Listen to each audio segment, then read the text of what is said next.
Thanks for staying tuned. I'm Stanford Howard with this edition of the HGP Sportscast. We begin with football. Suriname is prepared and has announced the names of a 13-man squad to play in the International Futsal Festival to be hosted in Guyana by the Guyana Football Federation and ExxonMobil. Joining us tonight on HGP Sportscast is Samuel Gillis with this report. 8 participating teams, of which the Suriname ZV All-Stars is a part, are booked to arrive in Guyana on December 26th. The Suriname ZV All-Stars, who won the National Futsal League in 2017, are now ranking in 4th place and will strive to sweat their way to the top in this 4-day festival. 6 matches will be played from the 1800 hour, while the final match timetable to play at 2300 hours. Georgetown All-Stars team will have an opportunity to play the Suriname side in the 5th match of the evening. 2 other international teams participating in the festival are Morven Caledonia United from Trinidad and Tobago and Sao Paulo Selection from Brazil. Local teams such as East Coast All-Stars, Linden All-Stars, Georgetown All-Stars, and West Damara All-Stars all have an opportunity to shine. The winning team will pocket Guyana's $1.2 million, while the losing finalists will receive $600,000 Guyana dollars. 3rd and 4th place finishers would collect Guyana's $300,000 and $100,000 respectively. For HGP Sports, I am Samuel Gillis. Guyanese Hetmyer, Rutherford, and Paul have made it to the IPL 2019. Here are the details. 21-year-old Shemron Hetmyer is one of the few rising stars of West Indian cricket who have earned places in teams taking part in IPL 2019. Throughout his consistent performance over the past few years in all formats of the game, he has now earned himself a place with the Royal Challengers Bangalore franchise for a sum of Indian rupees 4.2 crore, or approximately US $583,000. Hetmyer made his T20 debut early this year for the Windies, and so far he has made his mark. All-rounder Shefron Rutherford also earned his place with the big league, with a T20 strike of 142 and a first-class best of 6 for 32. He was bought for Indian rupee 2 crore, approximately US $277,000, by Delhi Capital. Right-arm fast-medium Kemo Paul also earned a place with Delhi Capitals. Jamaican O'Shane Thomas, who is known to hit speeds of 150 knots, will play for Rajasthan Royals, who acquired him for US $153,000.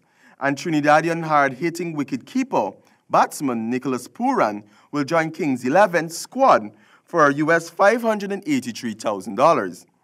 West Indies T20 captain Carlos Brathwaite was also bought by Kolkata Knight Riders for $700,000 US. Other West Indian IPL earners who were retained by their teams are Dwayne Bravo, Chris Gale, Andre Russell, Sunil Narain, Evan Lewis, and Karen Pollard. Reporting for the HGP Sportscast, I am Stanford Howard. We continue on with cricket. Sunday last, the Guyana Jaguars dismantled the Leeward Islands with almost a full day of play in the second round of the WICB Professional Cricket League Regional 4-Day Tournament in Antigua. Here are the details. Defending champions, the Jaguars registered an impressive victory in the first round and continue on with their good form as a team.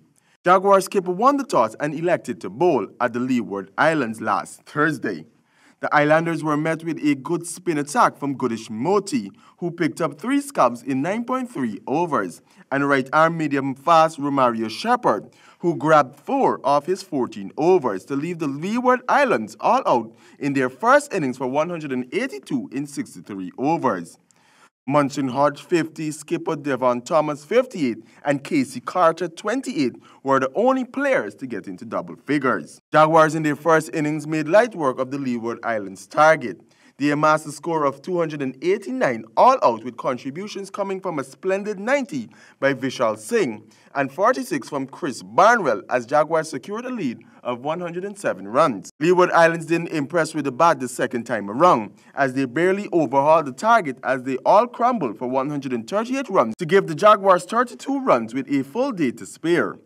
And the Jaguars did so with ease, as they only needed 39 balls to secure their second win in the competition by 9 wickets. The Jaguars will face the Barbados Pride on January 4th at Kensington Oval. Reporting for the HGP Sportscast, I am Stanford Howard. And finally, a record fourth wicket partnership by the Sri Lankan middle order batsmen kept New Zealand in the field for an entire day's play on day 4 of the first test in Wellington. Hear more from Samuel Gillis with this report. For the first time in the history of cricket tests played in New Zealand, a full day went by without a wicket falling, as the Sri Lankan pair of Kusal Mendes and Angelo Matthews put on a batting masterclass at the Basin Reserve in Wellington.